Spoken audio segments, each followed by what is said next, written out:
In Mark 1:16, there's an interesting textual critical issue that shows the difference between the critical Greek text and Textus Receptus. It's kind of fun to point it out.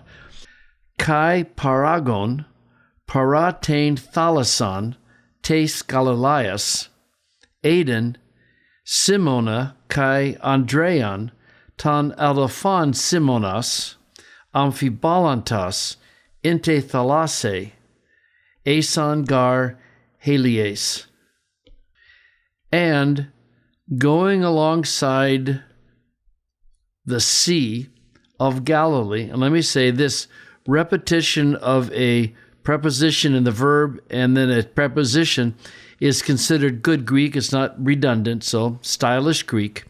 And so going alongside the Sea of Galilee, he saw Simon and Andrew, and Andrew is the brother of Simon, casting their nets, we'll come back to that, in the sea, for they were fishermen. Now, this is where the text critical issue is kind of interesting. In the Textus Receptus, they actually have two words, throwing the net.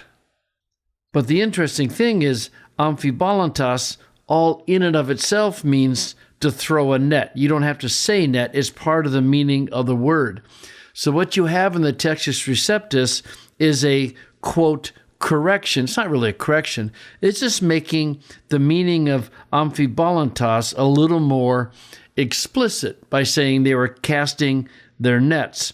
And in the parallel passage in Matthew 4:18, it actually does say casting their nets. And there's a variant to this word here in Mark 1:16, where a scribe added ta dictua, in other words, the nets, casting the nets.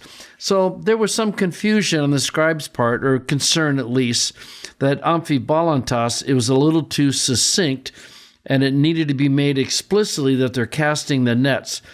So once again, you've got a great illustration of here that while this is a text critical issue, the question is, does it matter? You never talk about text critical issues without talking about significance.